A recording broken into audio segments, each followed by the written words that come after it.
नमस्कार मंडळी, आज आपण थोड्या वेगळ्या पद्धतीने मनाला वेधून घेणारे, आकर्षित करणारे हळदीच्या पानातील पातोळे बनवणार आहोत।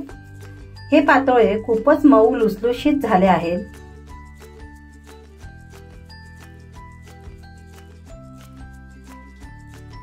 त्यामधील सारण देखील तुम्ही पाहू शकता, अगदी काटोकाट भरले आहे। नमस्कार, मी अपेक्षा आणि तुमच्या आरबीज किचन मध्ये खूप खूप स्वागत। आज आपण आपल्या किचन मध्ये हळदीच्या पानातील पातोळे बनवणार आहोत। चला तर मग रेसिपीला सुरुवात करूया। आपण अगोदर सारण तयार करून घेऊया। या वाटीच्या मापाने मी सर्व साहित्य मोजून मापून घेतले आहे। तुम्ही देखील तुमच्या किचन मध्ये जी मापासाठी वाटी घेणार आहात त्याच वाटीने सर्व साहित्य मोजून मापून घ्यायचं आहे। एक वाटी दाबून ओले खोवलेले खोबरे घेतले आहे आणि अर्धी वाटी चिरलेला सेंद्रिय गूळ घेतला आहे। आता गॅसवर कढई गरम करायला ठेवली आहे। त्यामध्ये अर्धा चमचा साजूक तूप ओतूया। आता आपल्याला ओले खोबरे मंद ते मध्यम आचेवर परतून घ्यायचे आहे। आपल्याला खोबरे जास्त लालसर करायचे नाही आहे। 5 मिनिटांनंतर खोबरे थोडे कोरडे झाले की त्यामध्ये बारीक चिरून घेतलेला गूळ टाकून परतूया। आपल्याला मंद ते मध्यम आचेवरच हे सारण तयार करून घ्यायचं आहे। गूळ छान विरघळला आहे आणि खोबऱ्यामध्ये छान एकजीव झाला आहे।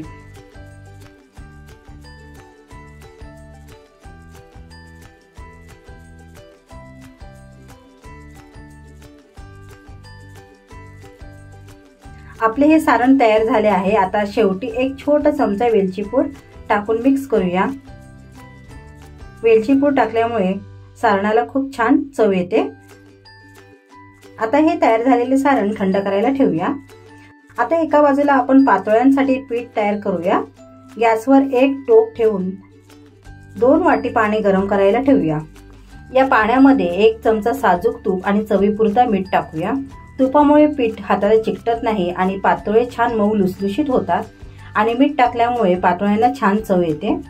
पाण्याला उकळी आल्यानंतर आपल्याला आज कमी करून त्यामध्ये 2 वाटी पाण्यासाठी 2 वाटी तांदळाचे पीठ घ्यायचे आहे। हे पीठ चमच्याने मिक्स करून घेऊया। आता मिक्स झालेले पीठ 5 ते 10 मिनिटे झाकून ठेवूया, म्हणजे पीठ छान मुरले जातं आणि उकळ देखील छान येते।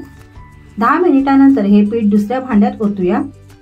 सुरुवातीला आपल्याला हे पीठ एका वाटीने, ज्या वाटीचा तळ पसरट असेल अशा वाटीने पीठ छान दाबून दाबून मिक्स करायचं आहे। नंतर आपल्या हाताला सहन होईल इतपत पीठ गरम आहे असे वाटेल तेव्हा आपण हाताने पीठ छान असं मळून घेऊया।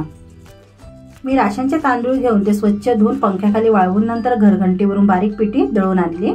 तांदूळ नवीन असायला पाहिजे, नाहीतर पातोळे छान लुसलुशीत जास्त काळ राहणार नाहीत।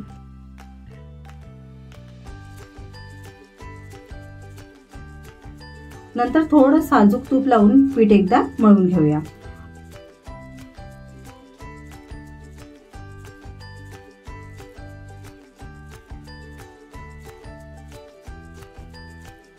आता पुढची तयारी करूया। इथे मी हळदीची पाने स्वच्छ धुवून घेतले आहेत।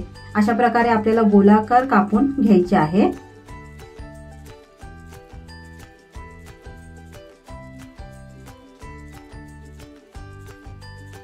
ज्या वाटीची कडा धारदार आहे अशी वाटी आपल्याला घ्यायची आहे।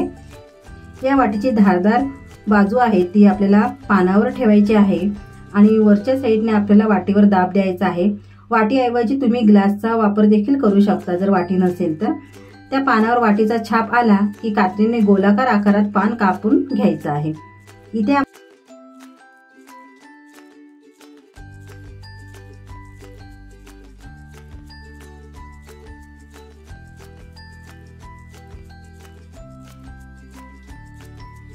आपली सर्व पानं कापून झाली आहेत। आता आपण पातोळे बनवायला सुरुवात करूया।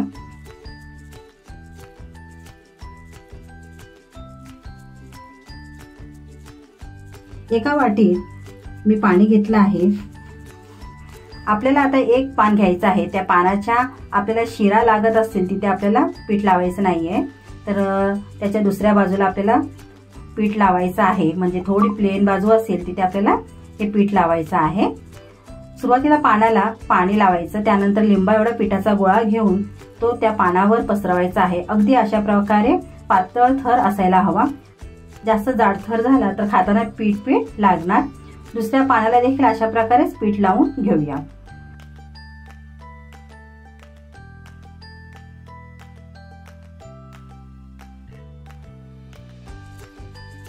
आता एक मोठा चमचा सारण या एका पानावर घेऊया। हे सारण थोडं पसरवूया। सारण पूर्ण काटाला लागेल इतपत पसरवायचं नाहीये, कारण ही दोन्ही पानं एकत्र करू तेव्हा ते सारणामुळे व्यवस्थित चिकटणार नाही।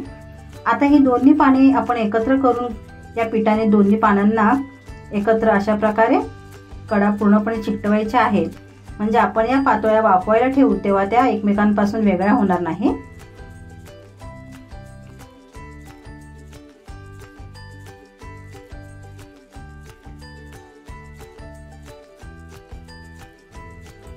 इथे आपले सर्व पातोळ्या तयार झाल्या आहेत बनवून। गॅसवर इडली पात्रात 1 ग्लास पाणी उकळायला ठेवूया। त्यानंतर त्यामध्ये इडलीचे पात्र ठेवून त्यामध्ये तयार करून घेतलेले पातोळे वाफवायला ठेवूया।